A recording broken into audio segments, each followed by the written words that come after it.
and can kind of use a really powerful brand to have that influence and have that visibility that perhaps some of the other organizations don't necessarily focus on. So yeah, it was us sort of also looking at what's needed and trying to think strategically around that. Right.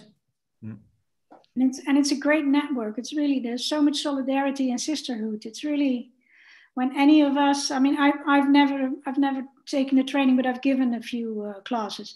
When any of us has a success professionally, we put it out on social media, everybody else comes in and saying, congratulations and great, and is there anything I can do to help you? It's really, besides the skills and the knowledge, it's really a nice support system. Yeah. Natalie, can I just check, are we live already? I have a notification that we're live. Yeah, I just connected the live streaming link because I wanted to make sure it would be working so I didn't run into any issues. I can pause it if you'd like.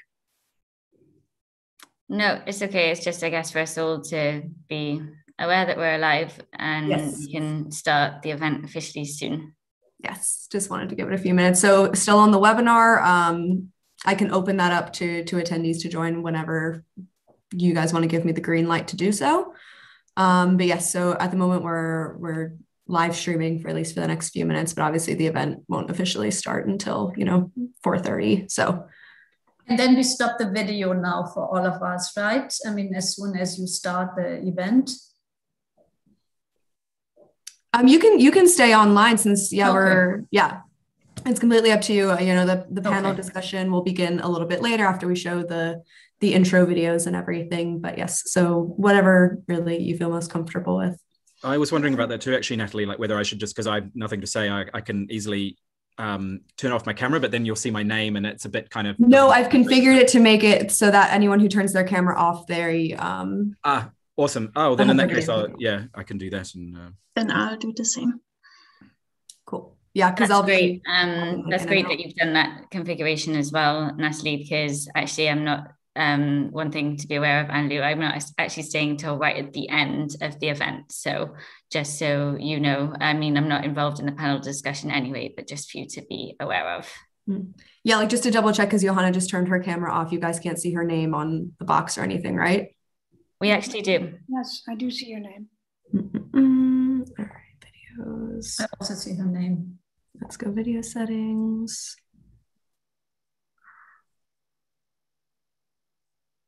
There we go. But I think that in the view, like people don't see her name. We can. Yeah, I think it's only us. Because we're panelists. I think so as well.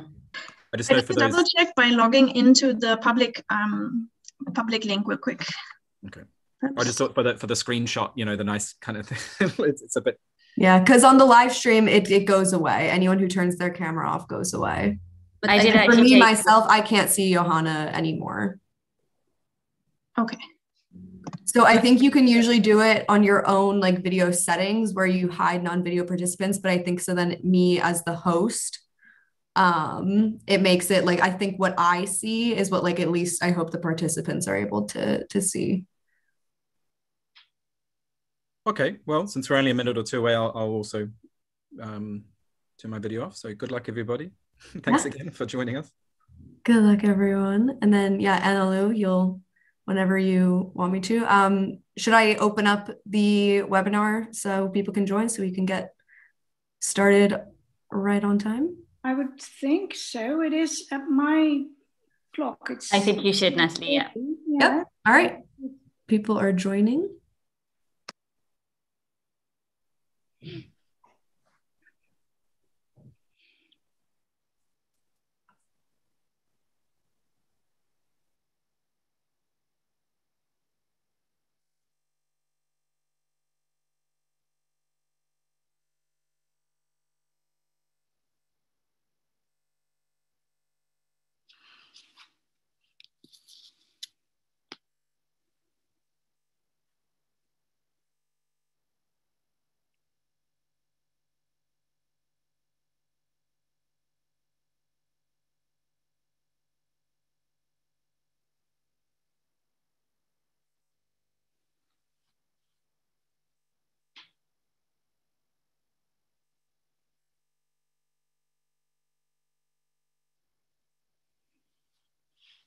There's about 77 people have joined us now. Maybe we should start when we're at 100.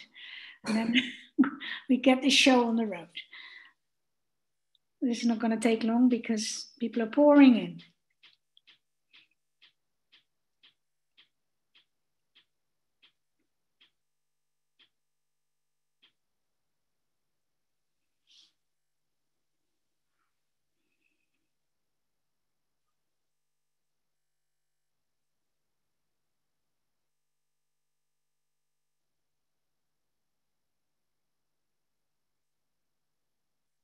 Mm-hmm.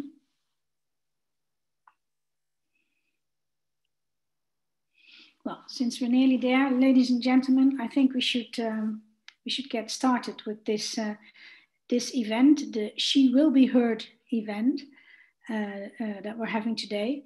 I'm sure lots more people are going to join us, but I think there's more than enough of us and more than enough experience and expertise to have a very worthwhile discussion.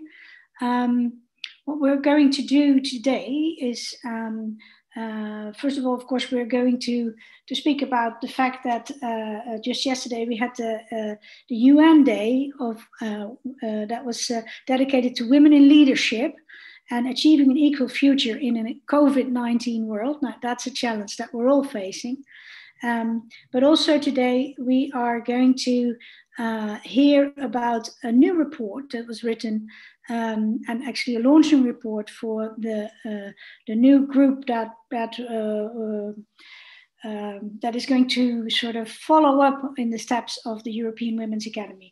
And this report is called Igniting Her Ambition, Overcoming the Challenges to Women Representation in Europe. And we're going to have some explanations about that. Oops. Hopla. Oops. Have we lost? You've lost me. Excuse me. That was my phone. Of course, that's not supposed to happen, but you never know. What we now normally would have had was our first speaker, which was supposed to be Margrethe Verstager, but she will definitely speak to us, but she's not with us live. But we are very lucky to have received a wonderful video of her, and everything she meant to say to us is on that video. So what I would like to do is now join all of you in watching the video of Margrethe. Thank you very much for inviting me to be part of the presentation of your report and the launch of your new brand for the ALDE Women's Academy. It's extremely important work you do to help increase female participation in politics at all levels. So I'm glad to be part of the first event under the new brand name, The Alliance of Her. Congratulations on your report. We get a lot of encouragement from the findings. Things are moving, slowly, too slow, but at least in the right direction. So no doubt, there is a need for your work to continue to empower women in Europe to pursue their political ambitions. The COVID pandemic has opened our eyes for many new things, like how we can use digital tools to work and to connect when we unfortunately cannot meet in person. The rapid digital transition that we have seen has brought many positive benefits, also for female politicians. But we cannot ignore that cyber violence disproportionately affects women and girls. The fear of widespread online sexism, where not direct online bullying or harassment, is still deterring many women from participating in politics. We risk being prevented from political participation out of fear for ourselves or for families. We all have a responsibility to combat this unacceptable and illegal online violence and abuse against women. We need a two-sided approach where we improve the regulatory framework to combat online harassment of both men and women. Nevertheless, at the same time, each of us must find safe ways to navigate in the online world that offers many possibilities for us. Unfortunately, the crisis has also reproduced other very well-known patterns that are not for the good of society. A bad example, where we missed a balanced representation, is the national dedicated COVID-19 task forces. A recent study found that in 87 countries, including 17 EU member states, 85% they were led by men. And this is really a paradox, because women make up the majority of frontline workers in the healthcare, and still they are barely represented in the pandemic decision-making processes. And this is not only women in healthcare that are hard hit. During the first wave of the pandemic, employment for women were reduced by 2.2 million across the EU. Women working in retail, accommodation, residential care, domestic work, clothing manufacturing suffered heavy job losses. So we need to keep gender balance and women's participation in society in mind in our recovery work. We shall not only rebuild what we have lost, we must aim at building a better world, and that is not only one that is greener than before, and not only better connected through the many benefits from digital technologies. Also, gender balance must be at the core of our work to recover and to rebuild in a better way. And this is why I'm applauding the work you do in the Alliance of Her. I'm looking forward to continuing meeting the women participating in your training and activities. I'm longing to revive our physical meetings where we share our stories and experiences as women in politics.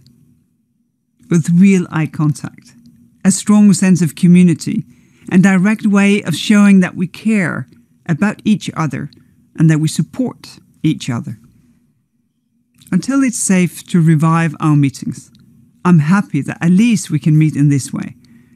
And I'm glad to get this opportunity also to have a sense of where you are and what your experiences are. If we had participated in a real reception with glasses filled with bubbles, I would have set a toast for the Alliance of Her and for all the hard work that you do. Now you will have to do this online wish for a success of the new alliance. Congratulations.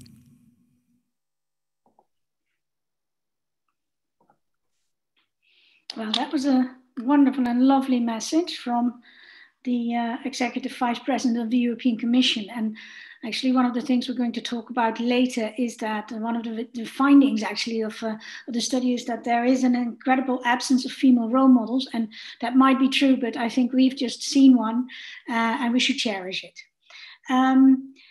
What I would like to do now is introduce to you Laura Owen, who is back with us after a stint, a pregnancy and a baby, but now back fully at work. So we're very happy to have her back. Maybe she can introduce herself and tell us a little bit of what her future role is going to be in the Alliance of Her. Thanks so much, Annalou. And of course, thanks to our Commissioner for that amazing and insightful video. I have to say, we're actually really lucky and honoured to have a Commissioner that's so involved in what we do, formerly with the European Women's Academy and now with the Alliance of Her. So for any of you here who don't know who I am, as Annalou said, I'm Laura. I'm the head of the engagement unit within the ALDE Party, and it's my unit that really manages all of the engagement activities around the new Alliance of Her. As Annalou said, I'm fresh out of my maternity leave, and when I say fresh, I really mean 3 days out of my maternity leave. I have to say that having a child, especially a daughter, has only deepened my passion for furthering gender equality. I really imagine a world where she can grow up without barriers to jobs, without glass ceilings, and where she can genuinely do what she wants to do with no barriers and no unequal pay. And that's why we're all in this meeting today. We're all here because we believe in the value of female leadership and the importance of helping women to succeed in their political careers. I really think that if women succeed in politics, then they'll succeed in all organizations and all other industries, because that change has to start from the top, from the people in power.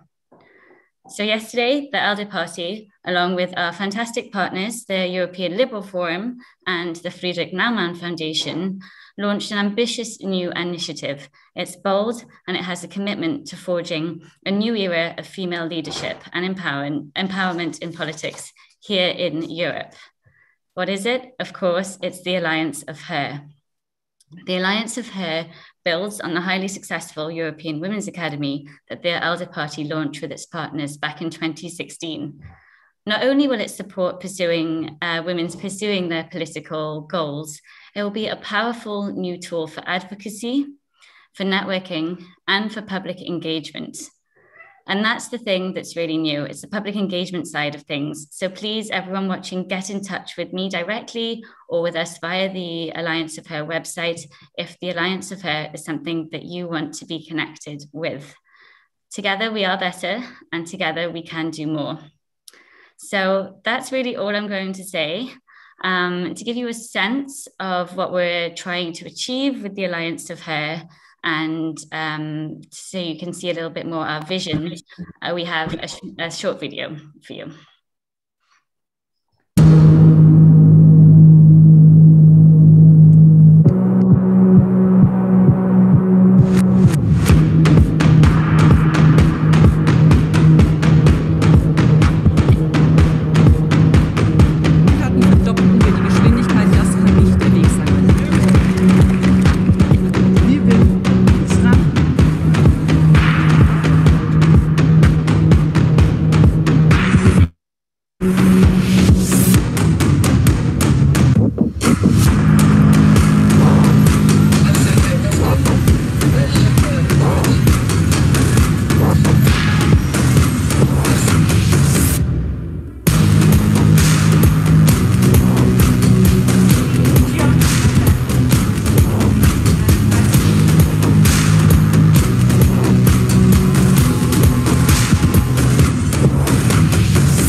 Well, you see, this is, it's clear where our ambitions are, and our ambitions are high, very high, but not too high.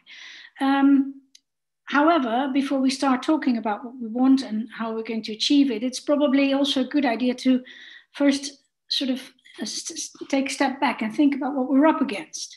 And I think that is part of the study that has been done, like the very first study that the Alliance of Her has made available to all of us.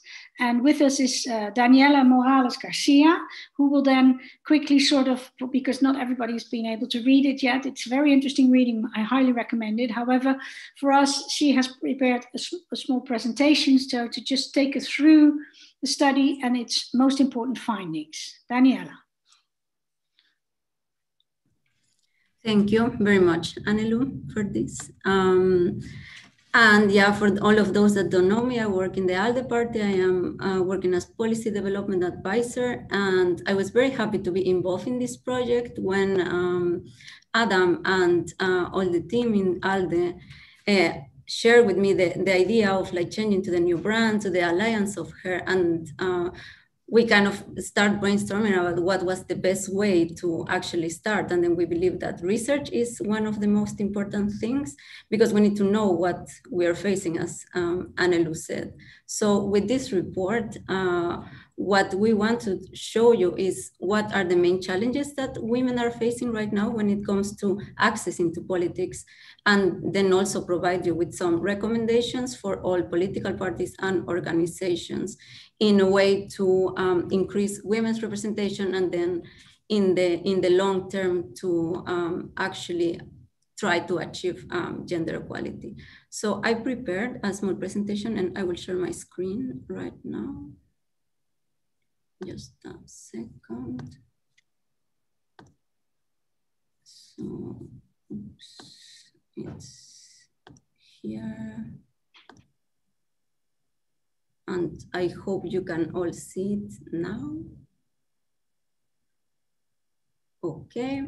So yes, as Laura mentioned before, first of all, I am really happy that I was part of this report, and also that listening to the video that Commissioner Vestager shared with us, her involvement, and also that she contributed so much into the developing of this report by actually drafting the fourth word. Is, I think, one of the bigger examples that we are trying to achieve something that is very important. And so now I will walk you through the main findings of the report. So first of all, I would like to talk about why we decided to do this report. And it was basically because, of course, we believe that research is a very important thing to create this new brand and so on, but also because we believe that with this report, we can create a blueprint for action for the Alliance of Her. So by identifying all the challenges that women are facing right now when it comes to political to representation, then we can already set like some background and then work to improve this. At the same time, this report was also useful because we got to know what our member parties are doing in their different countries, what our leaders are also doing at the local level, at the national level, at the regional level, sorry. And get also an overview of what are the personal experiences that some women face. So one of the main elements of this report was a EU-wide survey. We launched a survey in June and July of 2020 that it was basically one of the main resources that we used to produce this report. And our aim was to collect information from European female leaders. We were looking into different types of information. So for instance, we were looking at personal experiences from them. Questions were very, very targeted to get to know more of them at their personal level, their personal experiences. But then also to know what are their member party, what are their political parties doing in terms of allowing and making easier for women to enter into politics. And then also what are member states doing. So our targeted audience was liberal women in Europe that have run for political office. And then this means that it doesn't matter if they were elected or not. We wanted to also hear from both sides. So now later in the results, you will also see how some of the elements might change, whether it's a leader that has been elected or not. So some information about the respondents. So we got 189 female leaders from 31 countries across Europe, and this includes EU and non-EU. And also something to remark is that it was targeted for our political families. So all the leaders that we interviewed were I believe it was 99% of them were part of our member parties, so they were affiliated to our parties. So from them, 60% were working in the public sector and in governmental positions. 70% are holding or have held at any point an elected position in any level of government, being European, national, regional, or local. And half of them were from the local level. And 64% have held a leadership position in their own political party. So now I'm going to walk you through the main findings. I divided this in 3 different sections. So the first one is the state of play of women in politics in Europe. Then the second one is experiences from liberal leaders. And then the third one is what are the main challenges that that the female leaders believe that they are currently facing. And then at the end, I will also introduce you to the main recommendations from this report. So in terms of the state of play of women in politics today, our report shows that despite some progress, gender equality is still far. So if you can see, the majority of the leaders believe that there is some progress, and I believe this might be because there have been many norms, benchmarks, and the attitudes also have changed. We see it in our political party, in our member parties as well, that they are trying to face and put a solution to this problem, but seems that it's not enough, and that this progress is becoming at slow pace. So almost 50% of the leaders that answer believe that this progress is slow. So, if we compare to some years ago, then we can of course see that things have been getting better, but the gender equality is still far. We also asked them about different statements, and you can see most of them in the screen. So one of them confirms that basically situation is getting better, but I would like to highlight two of them. And then the first one is that more than 80% of the female leaders believe that males feel threatened when women achieve higher positions in power, in politics, sorry.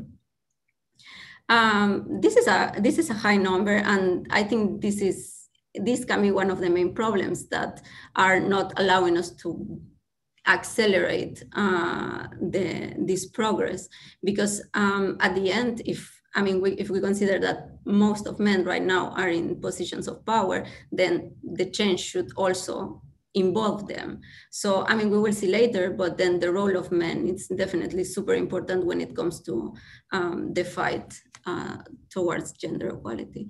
And then the second statement that I wanted to highlight is that more or less 60% of the female leaders believe that women are still portrayed negatively by the media. So coming back to what Annelu mentioned before about the importance of female role models, I believe that media and communications play an important role when it comes to showing which are these female role models, and then at the same time they can also have an effect on other women deciding to get involved into politics or not. So these are the two statements, and then I will go to the next one, and it's that gender stereotyping is still prevalent across Europe. So if we see, here's a breakdown between regions in Europe, and then also the average in Europe. So it's more than 50% that believe that gender stereotyping in Europe plays an important role. So it's only 1 out of 10 that believe that it doesn't prevail in Europe. And then if we look at the regions, then we can see that of course it's more than 50% in all regions, but especially looking at the Eastern region, we can see that it's 85% of women that still believe that this is a problem. So now, when it comes to the experiences from our female leaders, one of the main key points that the report tries to show is that almost all female leaders that answered this survey have experienced at least once any type of sexism or harassment because of their political work. And then this could be either from a stranger or from a colleague, and it could be also online or offline. So if we specifically look to this graph here, 70% of women that were answering the survey have received at least once a sexist comment from someone in the context of their political work. And then from then, it's almost 40% that have received any type of comment more than once. So this is a very high number. And then we will see now after that this has a big impact on women's decision to remain in politics or even to access to them. So coming to the next slide, I'm looking now on online harassment. So if you remember, we were also considering women that are elected and also women that have only run for office, but they were not elected. So to see what is the difference and how online harassment affects both women, so we can see that 50% of the women that are already in elected office believe that online harassment and negativity makes them less likely to participate in politics. So then this means that 50% are less likely to stay in their political office because of online harassment. So when it comes to the unelected women, then it's almost 50% that believe that experiencing online harassment will make them less likely to run again for political office. So, I mean, if we consider these numbers, then we can see that online harassment, and I believe harassment in general, has a big impact when it comes to women achieving their political goals. So whether they would like to remain in office or whether they want to try again to get involved in politics. So now looking into the governmental level of activity of the female leaders that are elected, we can see that national politicians and politicians at the European level receive more online harassment than those in the regional and the local. So if you look at this chart, is 40% of women elected in regional and local have said that they haven't experienced any type of online harassment, never. And on this, I wanted to make a side note, is that when we asked these questions in the survey, we didn't specify what is sexism or what is online harassment. And I believe that this has like an impact on how it's answered, because the fact is like sometimes there are many biases and that maybe we don't consider them as online harassment, but maybe they are. So I think that this also plays a role on it. And then also looking at this graph, it's more than 50% of women in national and European level that experience online harassment regularly. So it's like either very regularly, it's almost 30%, and more than 30% is somewhat regularly. And one of the reasons that can explain this is because there are more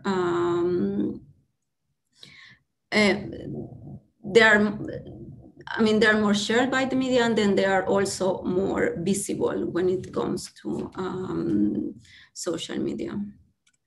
So now coming to the main challenges, we specifically asked them what did they believe that were the main challenges for their personal political participation.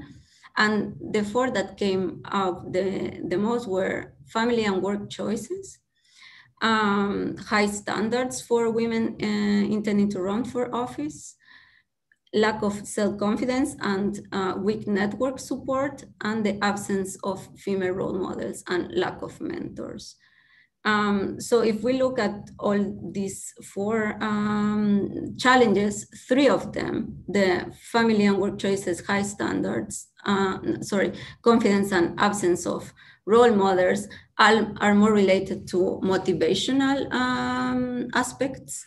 So the lack of a network that supports you, the lack of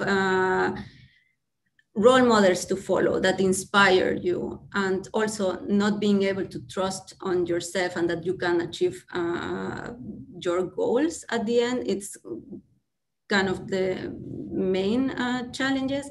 But then also we have the socio-cultural, that it's the high standards. And then this links very well to the fact that gender stereotypes also prevail in Europe. So yeah, so then these are the four main challenges. And then we also asked them what was for them the measures that are needed to increase women's political participation. And the four that came up the most were mentoring and training, education, women political networks, money, and media visibility. So now, to make a small summary of what were the key findings. So first we have that progress has been made, but it is coming at snail's pace.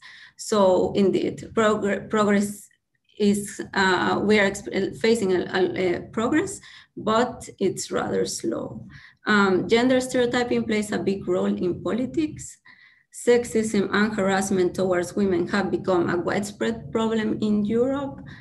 Online harassment has a big influence when it comes to women's decision to stay or participate in politics. And the main challenges are related to motivational and socio-cultural aspects. So based on our research and also considering our work with our member parties, also considering this new platform, the Alliance of Her, this new turn that we gave it, this transition from the European Women's Academy to the Alliance of Her, to make it a platform that goes beyond. We have come up with 4 steps forward that will help to increase women's representation, political representation in Europe, and then in the future, they will help us to in this fight towards gender equality. So these 4 steps forward or recommendations are mainly aimed to political parties and to organizations. And the reason behind this is because political parties play a key role when it comes to increasing women's political representation, because at the end, in most of the cases, not all of course, but it is them who decide the candidates list. It is up to them also to say, okay, like we will offer this training, we will offer this mentorship, we will help to the candidates to achieve their goals. And then also once they're in power, it is also, they play a key role when it comes to maintaining the representation. And also because another conclusion from this report is that it is not enough to only have more women, but also we need to make sure that they are achieving their political goals, because at the end we can have a lot of candidates, for instance, but when it comes to really them feeling that they are valued, that they are achieving their personal goals, it's also important. So it is also more about empowering as well. So going to the 4 steps forward, we have the first one, that it's prioritize women in your organization. And then this means that you have, that organizations need to put women and the fight towards gender equality as one of their main goals. And the best way to do it is like, they can have a long-term strategy.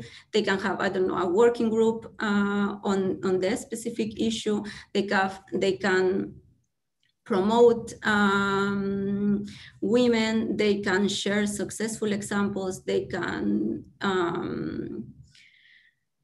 and they can put women in high-level positions. Then the second one is train, empower, and connect.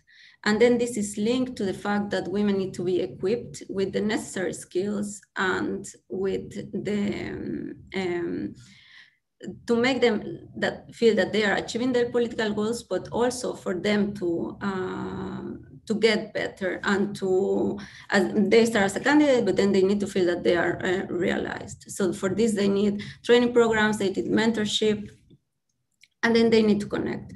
And this is important because as it was mentioned before, the lack of role models has a big impact in the decision for women to enter into politics, or at least to take the first step, or once they are there to continue. So connecting different women through, for instance, women political networks, this will allow for women to share best practices between each other. It will allow for them to also listen to others, to exchange different views, and perhaps to also see that they are not the only ones facing the same problem, and that they can find different collective ways to solve it.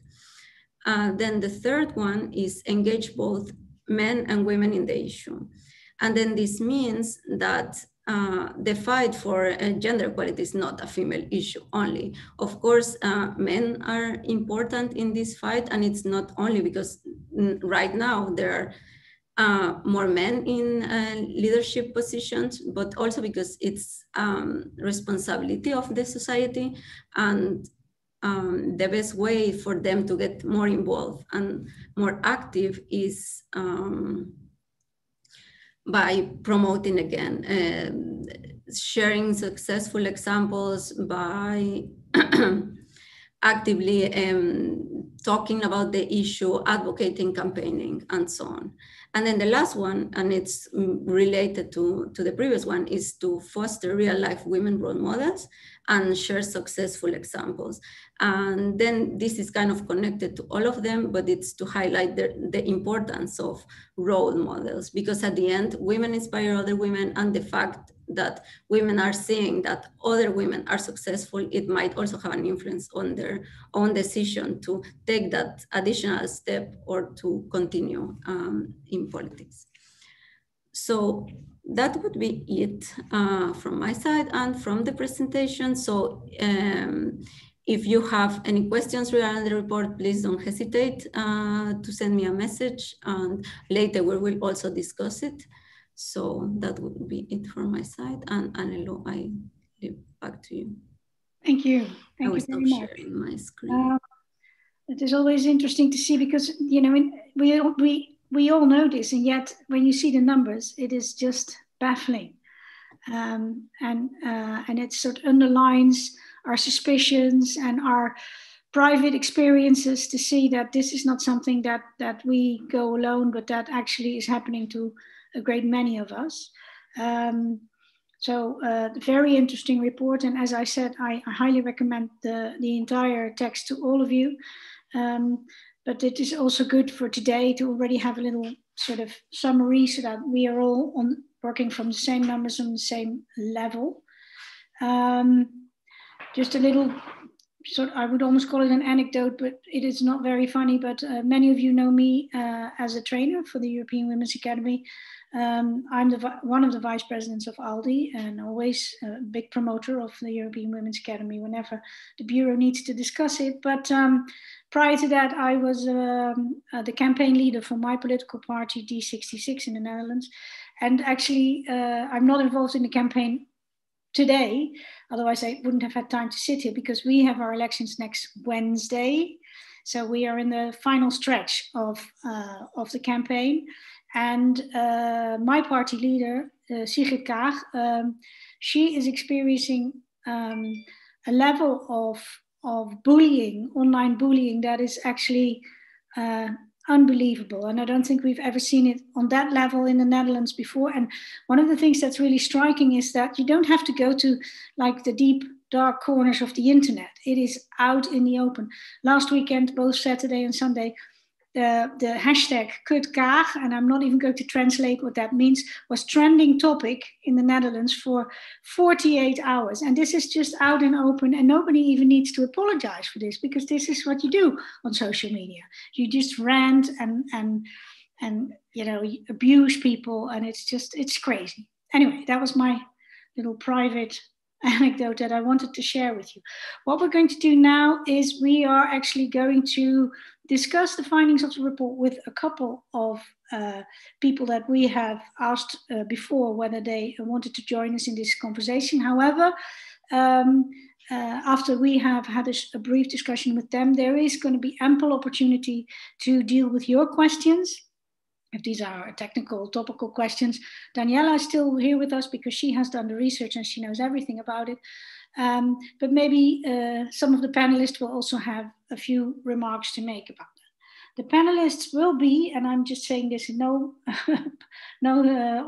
specific order, Joko Allende, Guide Jensen, and Dagmar Schumacher. And I will introduce them each individually. And let's start with Dagmar Schumacher, who actually works for, let me get that here. She's the director of the Brussels office of the UN Entity for Gender Equality and Women's Empowerment. And obviously this office in Brussels is responsible for liaising with EU institutions on joint advocacy, policy dialogue, and joint programming. And before she joined the UN Women's Organization, she worked at the headquarters of the UN for the volunteers program, and she worked in Bonn as chief of the partnership section. We actually have we just discovered a shared history in the UN. Very interesting. And first I would like to sort of give you the opportunity to just give your first impressions after you've heard all these stats and numbers from Daniela. What is your first idea when you hear all this? Yeah, thank you very much. And first, Annelou, I have to say, so shocking, the anecdote you are just sharing from the Netherlands, and unfortunately something we are seeing so often on all over the world, and reason for which it is so important to have get together like today to really discuss the issue further and maybe change perceptions. Yeah, my impression after listening to the presentation right now, I mean, spot on. And I wish every political party would undertake a similar study. I really think we have seen many statistics that we are also seeing at global level. We are just coming out of International Women's Day. I call it International Women's Week or even International Women's Year. And the topic this year is, as you said, women in leadership, achieving an equal future in a COVID-19 world. And we are also about to enter the next edition of the Commission on the Status of Women starting next week. Largest gathering on gender equality. And again, here the topic is political participation, because political participation and women in leadership is so important, given that all the topics we are concerned about with regard to gender equality, education, health, economic empowerment, violence against women, women, peace and security agenda. For all of that, we need political decision-making. It's political leaders that decide what is happening in the education sphere, in the health sphere. And if we do not have democracy really, or if we are facing a democratic deficit with regard to the political leadership, we might not take the right decisions. So the gender balancing is so important. And so I think a study like we were presented right now is key. Could I still share some statistics, Annelou, or do you want to? Yeah, is this something you've got like on a sheet, or is this just something? Yeah, I have. I mean, just because we heard some statistics now with regard to the survey, I would just like to mention what we are seeing as the latest statistics on women as head of governments or head of states worldwide. We have 22 countries only that are headed by a woman as head of government or head of state, while 119 countries have never had a women leader. The figures are, of course, a bit better for Europe, unfortunately, but still, I find this figure is shocking. And I think we have just heard today in the report or in the study some of the reasons why this is still the case. Yeah, Just, Daniela, one question. The suggestion that Dagmar makes is as maybe individual parties that, first of all, of course, belong to the ALDE family should actually have a survey of their own along these lines. Is this something that maybe the Alliance of Her could sort of deduct from the sort of the meta study that you did, sort of a questionnaire that we could make available to ALDE party members so that they could actually come up with the numbers in their own country and of course reveal that it's not as positive as in many cases as they might want to think. Yeah, definitely. I believe that we can make it available for others parties. No, thank you, Dagmar. That's a very good suggestion, and let's see if we can implement that. Then I would like to go to Yoko Allende. She's from Estonia, and you know, this goes right to my heart because the very last trip I took in March last year, the very final trip when we were still allowed to, remember those days when you would just get on a plane and other people would be on that plane as well and you would just fly off. My very last trip was to Tallinn. So very, very good to see you. Professionally, you're an architect and a city planner, but you're also a politician and a member of the Estonian Parliament. And the Tallinn City Council also. I'm not sure whether in Estonia you can be both a member of the City Council and Parliament, or is it something that you do either or can you do this simultaneously?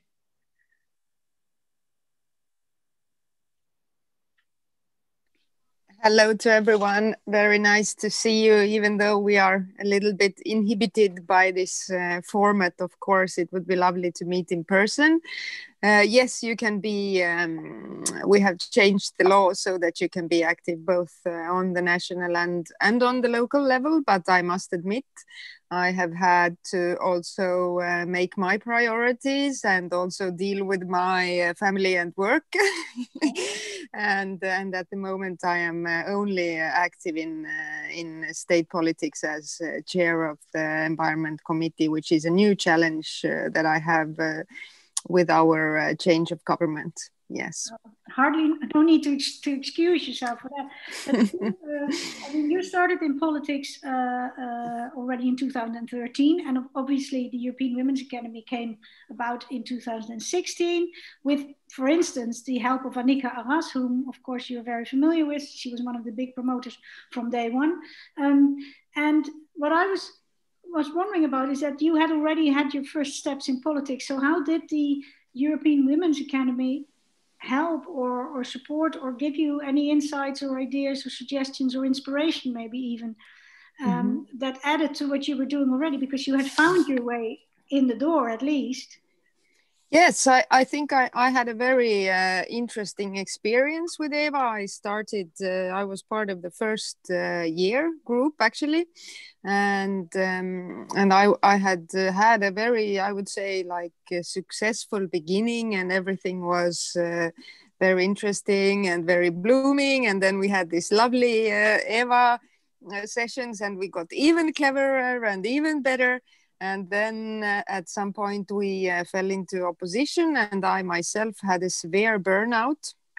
And that really, the first meeting that I had after my burnout was with Annika Arras, who, as Annelu mentioned, was one of the people behind the start of Eva. And I told her, you know, we need to add some bits and pieces to this training of Eva.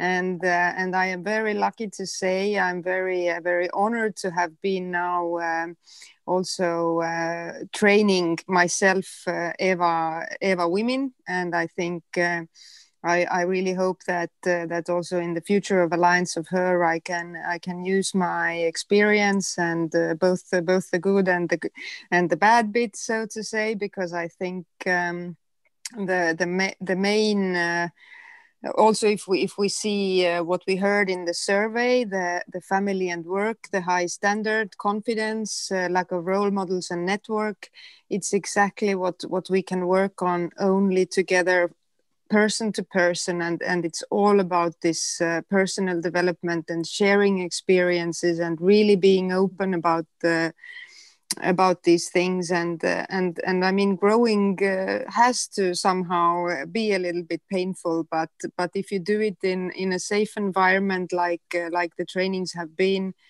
I think it's of an immense value. And of course, I must also state that we are very lucky in Estonia, because after a period of very male-dominated rule for a while, now for a couple of months, we are in a position where we have both the president, the prime minister, and the leader of the pandemic committee, and they are all women. And also in our new government, we have half of the ministers women. So at the moment, we are very motivated to keep going. Plenty of role models then. For Absolutely. Little Estonian girls who might get some inspiration there. Actually, one of the first things I always say whenever I do a EVA training is because I know this confidence and this idea that we need to train and that we have these very high standards for ourselves. And, you know, the first thing you need to learn is that men are just making it up as they go along as well. We just think that they know it and they have a training and they are incredibly capable. I mean, they're just winging it. They're just winging it. Yes. And we need to learn how to do that ourselves. So, I mean, that's the first step. Absolutely. Learn to give ourselves a little bit of room and a little bit of slack also. Credit and just step in there and go do it. And, you know, there's a famous proverb that says, you can't learn how to ride a bike from reading a booklet. You have to just go out and do it. And then maybe fall off, but that's okay. And that's what we are here for, to help each other. When we fall off, we just get back on.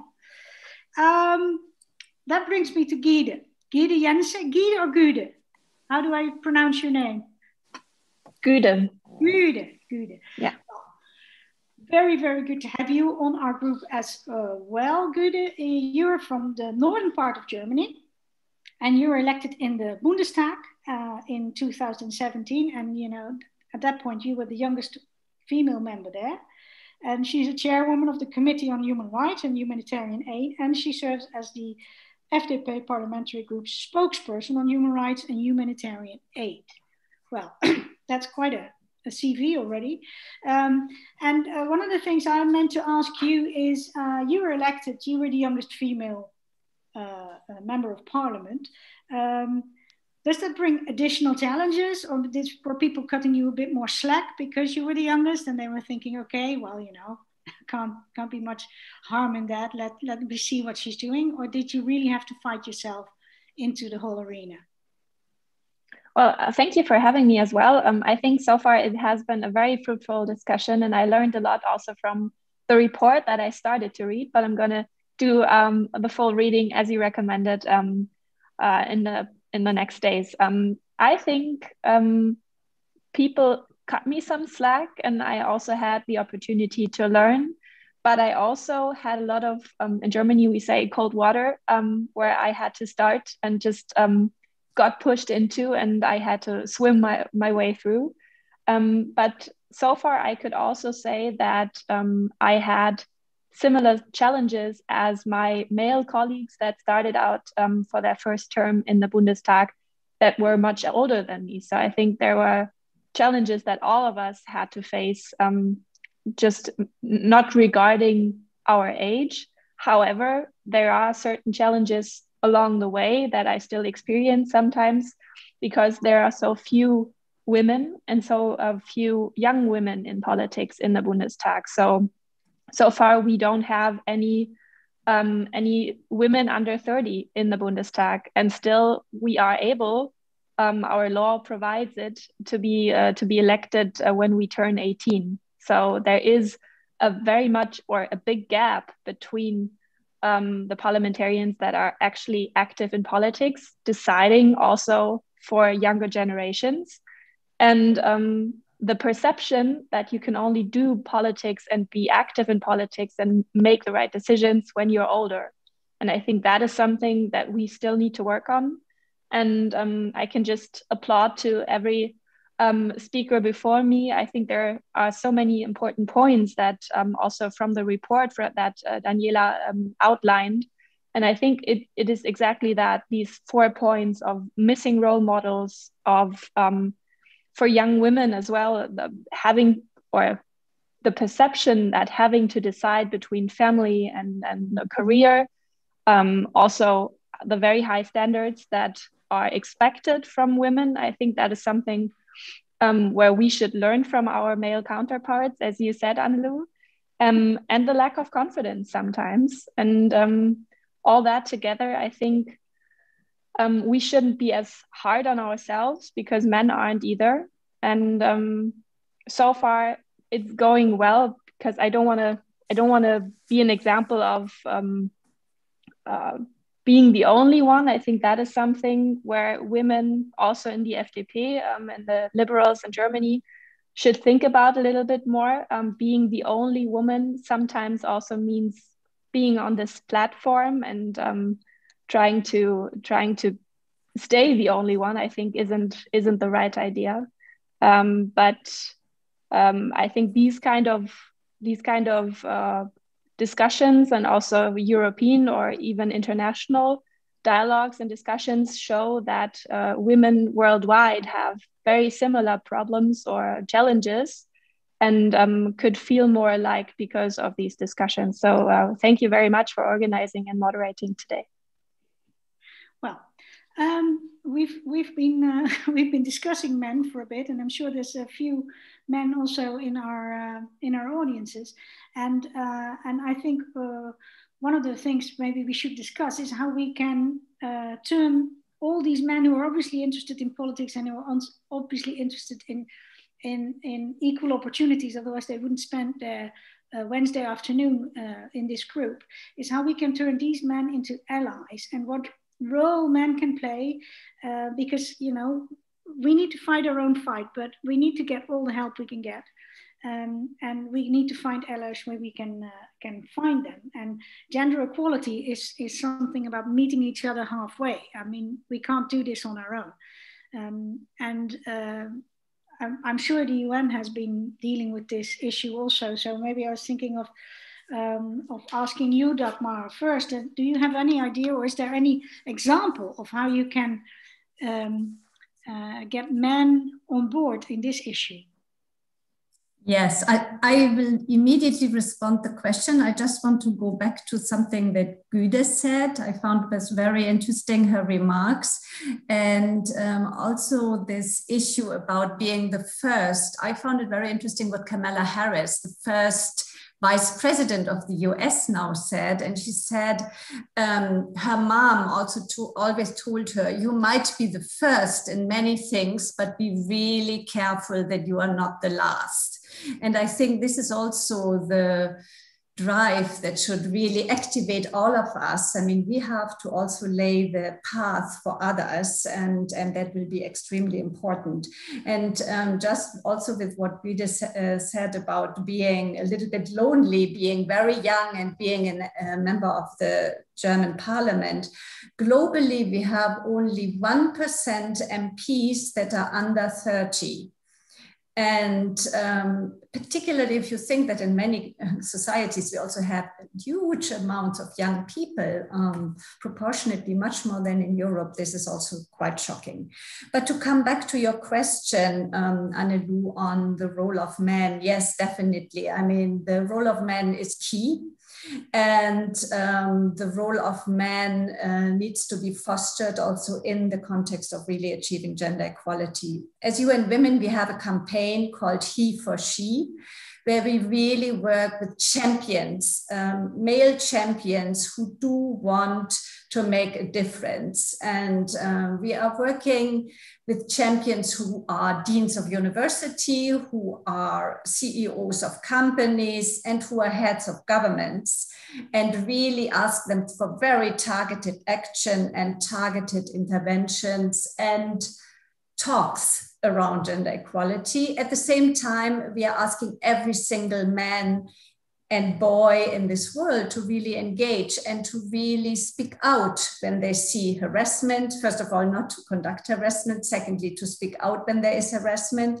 And thirdly, if they are in a position of power, and as we have heard today, there is still more men in positions of power, that they use that power to really promote gender equality. And that can bring us a long way. And this is something where really a lot of emphasis needs to be put on over the next years. And as you say, Annelou, it has to go hand in hand, it has to be women and men together. But when we speak about role models, yes, it's female role models, but it can also be role models as men. It can be faith leaders, it can be husbands or partners at home who take care of the household, who take care of the care of elderly, who would take care of the children. If we really see a difference there, that would really bring us a long way. And that's very much needed. Yeah. And I would want to say one last thing. One very strong role model for me was also Alexander De Croo, the now Prime Minister of Belgium. A few years ago, before he came Development Minister, he was completely against quota in companies, quota in business. And now he is very openly saying, also in his book, I have really realized that unless we really also foster a quota system, things are not going to change. And I think to have a male leader speak out on that is really key. Yeah, that's very true. Now, one of the people who has joined us, Juliet Lodge, she's sending us this message saying this is so depressing. This could be 30 years ago. So maybe it's time to maybe shed some light on a few more positive things. And one of the things we've heard lately, and it's not quite sure whether it is completely scientifically true, but there are some examples, at least, of women-led countries who are tackling the COVID-19 crisis quite well in comparison. Jacinda Ardern comes to mind. I mean, that I would think if we are looking for role models, that would be one of them. So I was just thinking, why are these leaders maybe better at handling this crisis? And does this have anything to do maybe with their leadership style? Do any of you have any thoughts on that? Guido, you're already enthusiastically looking at me. Well, you mentioned Jacinda Ardern, and she's a big role model for me, actually, as Margarete Vestager is as well. I think they put a lot of different criteria to leadership, and I think it's a very special kind that female leadership brings to the table in times of crises such as the COVID pandemic. And as Prime Minister Ardern was very keen on also lockdown measures that were more drastic, for example, than in other countries that were led by men, she nonetheless explained them very well, I thought, from a very outside perspective. I'm not a New Zealand citizen, but still I found the way that she organized, that she justified and also explained the measures, it was very well oriented towards women, towards children, elderly people, and this kind of empathetic way of including everyone, I think brings something to the table that sometimes, in my very personal opinion, also lacks, or Angela Merkel, our chancellor, lacks in the explanation how she justifies certain measures that can be discussed. I think this is not the topic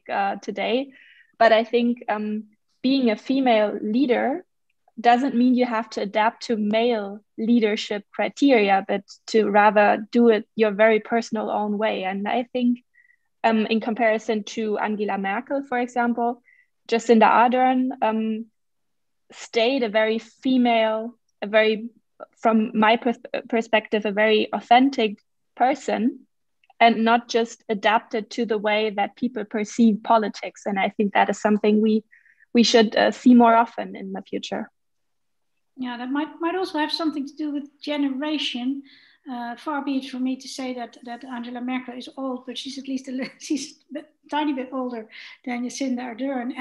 And I think that we were talking earlier about being the first woman somewhere, that many of the women of her generation had to fight so hard and had to play the game along with the rules that the men had stated out, that by the time they got to the top of the mountain, they had sort of incorporated this style of working. And then what's the purpose of having a female leader when they actually behave like a male leader? Then of course we're not winning this game by changing ourselves into men. We need to change the arena. That's what we're looking for. And that's not what the training at EVA is not focused on, making you sort of a male version of yourself, but of course to help you that when you do reach that position, that you can in fact be a woman, be comfortable about being a woman, and yet being successful and being a leader. Another point that I wanted to make is that we are now talking about gender equality and about ways to incorporate women and facilitate women into this political process. But in fact, even though we are not there yet, and we are making progress, but we're making it very, very slowly, I would also suggest that we also have some sort of task or need for solidarity towards other minorities, because if you think women are shortchanged in politics, then you haven't looked at a lot of other minorities. And if you look at the topic of diversity, there are so many marginalized groups. And I was wondering, what can we do, all of us, but also we women who are so aware of this issue, that it's not just us getting to this level of equality, but that we also help other groups to reach the same level of equality, or help them in their fight. Maybe Yoko, you have some ideas about that. Yes, I think also making a link between the former question and this one. I think there is no such thing as male leadership and female leadership, and I think I would at least like to move towards a world where we are all sort of individual or specific people with our own choices and with a strong knowledge of what are our values and what do we want to change in the world when we are aspiring to have the trust of the voters. And I think this is also this is so often said that you shouldn't become like a male person, or I mean I have sometimes been criticized for wearing a jacket and trousers, for example, and I'm very sorry to say, but I have been prone to wear them since basically I was born. So it has nothing to do with politics, but so I think this is a point where we need to stress that it is about diversity, and that the different perspectives can only enrich, and that there is no such a thing that we do talk about different values and different decisions, but it's not like a personal thing, politics, in such a way that we never go to criticize one group of people or one person based on her gender or her age or whatever it may be. So I think it's very much about being why I think personal development is so important. If one person knows who he or she is, it is much more likely, in my experience, that she is also open to taking other people as they are and being okay with that, and being okay with different opinions. So I am very much for this, that we need to really keep working on our own self-development, however experienced or secure we feel, because life gives us always possibilities to show that we can change. Thank you for that. Maybe one final question, because this is something that has come up a couple of times in the chat function. And this is a question for Daniela. There's a number of people who asked whether in the research you have made a division between age groups or generations, or is this something that maybe in the next survey could be part of it? Because some people are asking about it, so I think a lot of people who are in the chat think it's still a relevant thing to look at, whether young people, young women feel differently than more veterans in the political arena. Daniela. Thanks, Anilu. And I mean, we do have the data, but we decided not to include that as such, but not focus it on more the regional aspect and kind of the related to the work position of the liberal leaders that responded. But definitely, I think it's a good way to follow up on this and also give it a better use to the data that we already have. So we can definitely look into that. Okay, perfect. Well, I think it's time sort of for a wrap up, and since I don't want to end in a depressive note, I would share some sort of positive suggestion with all of you, because obviously when we're talking about politics, we're talking about power, and power is never handed out easily and never given up easily. So there's always an element of fight and strive. And also one of the things that we're facing is that for many people, politics is a zero-sum game. So if you are sitting on a seat, then someone else is not sitting there.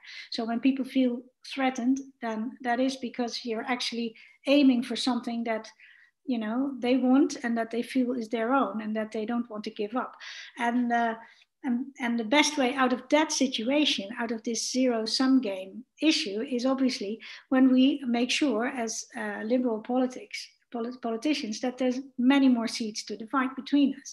So, you know, before we start fighting men over that one seat that maybe is available for our political party in our country, let's make sure that we're fighting over 20 seats or 30 seats or 40 seats, which makes it a lot easier actually to work yourself into that arena. And so I think that the solution is not just in training ourselves, but also the solution is in winning elections, making sure that there's lots to share, and that's going to give us a lot more opportunities. I want to thank everybody for being with us. I mean, I know that all of you could have easily done something else in this time, and it was lovely to have so many of you in our group.